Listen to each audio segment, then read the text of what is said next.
इस आंदोलन की चिंगारी क्या बुझने नहीं चाहिए। और इसमें हमने शुरुआत की है महाराष्ट्र में। महाराष्ट्र तो आपके साथ खड़ा है और मुझे अभिमान है एक महाराष्ट्र का युवक आपके साथ नेतृत्व कर रहा है। अभी जी आपके साथ कितने सारे युवा हैं, कौन कौन कुटुंब आले, सबके साथ मेरी कभी कभी बात होती रहती है। आदित्य के साथ जब बात होती है तो मैं भी बात करता हूं इनके साथ। मैं सबको शुभकामनाएं देने के लिए यहाँ आया हूँ और हिम्मत देने के लिए जरूर आया हूँ और आपसे हिम्मत लेने के लिए भी आया हूँ। तो आप डरिए मत। कल आपने जो भी हिम्मत दिखाई है मैं उसको नमन करता हूँ, संतुष्ट वंदन करता हूँ। और हम सब साथ हैं और शायद बहुत सालों के बाद जो हमारा देश का बंटवारा करना चाहते थे बीच में मजहब की दीवार खड़ी कर आज वो सारी दीवारें टूट गई है और राष्ट्र की ताकत हर राष्ट्र की भावना हमारी एक है। वन नेशन वन इमोशन, सबकी भावना एक है और उस भावना के साथ हम आपके साथ हैं, रहेंगे और अंत तक लड़ेंगे। सबको धन्यवाद। जय हिंद, जय महाराष्ट्र। मेरे पास शब्द नहीं है और मैं भाषण देने के लिए नहीं आया हूँ, युवा शक्ति को नमन करने के लिए यहाँ आया हूँ। राजनीति में तो संघर्ष रोज का होता है, लेकिन कभी कभी ऐसे लगने लगता है कि हम किसके लिए लड़े। लेकिन आज मेरा हौसला बुलंद हो गया क्योंकि चिंगारी अभी से तो एक चिंगारी पेट्रोल है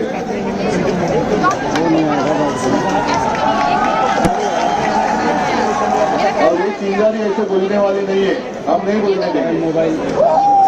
पहले तो मुझे ऐसे लगता था कि यहाँ मुझे आने की कोई आवश्यकता नहीं लगेगी। सरकार हमें लग रहा था मोबाइल ले रखा है अभी ठीक है, लेकिन शायद आजादी के बाद पहली बार हम देख रहे हैं, अनुभव कर रहे हैं कि ऐसी सरकार जो अपने भविष्य पर लाठियां चलाती है। आप सिर्फ युवा नहीं हो, आप इस देश का भविष्य हो। और मैं धन्यवाद देना चाहता हूँ उस महानुभाव को जिसने चिंगारी जो मुझे लग रहा था कि बुझ गई है वो जलाई। कौन है महानुभाव? सोनम सर बाद में आए। पहले जिसने पहले आपको कॉकरोच कहा।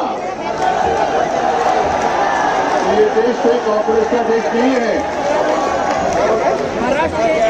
ये देश कॉकरोच ने नहीं बनाया है। अगर उन दिनों में आजादी के पहले जो हमारे युवा थे, आप ही के उम्र के थे, जैसे हम अभिमान से क्रांतिकारी कहते हैं, जिन्होंने शहादत नहीं दी होती तो आज हमें आजादी देखने के लिए नहीं मिलती। कुछ लोग ऐसे भी थे जो अंग्रेज थे, वो उनको आतंकवादी मानते थे। और अब मुझे यही लगने लगा है कि जो भी आपको आतंकवादी मानता है कि या वो विदेश से आए हैं क्या? आतंकवादी कौन कहता है आपको पता है।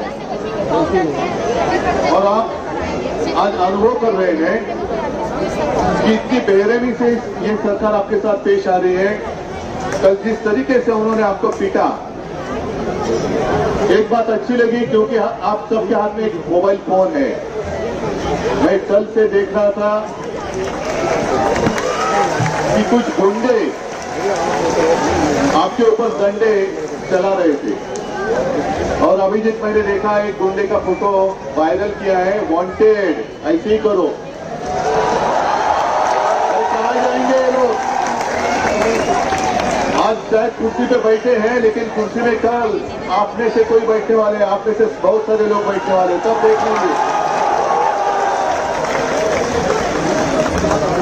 जिनको शायद ये पता नहीं है कि आने वाला कल जाता है, लेकिन आने वाला कल मेरे सामने खड़ा है,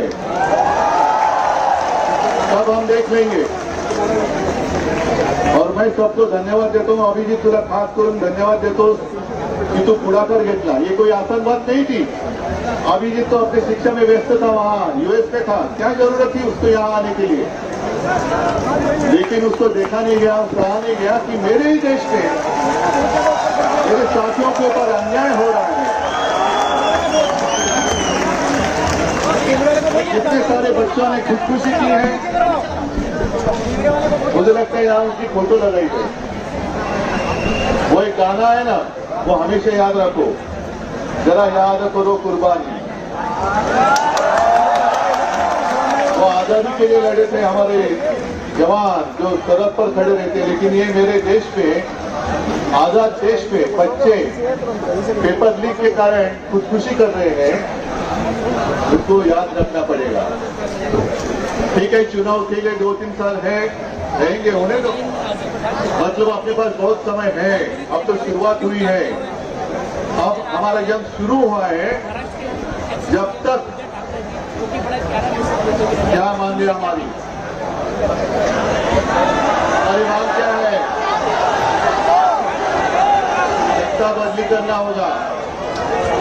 सिर्फ एक स्पीकर से नहीं चलेगा, पूरी सिस्टम बदली करनी होगी।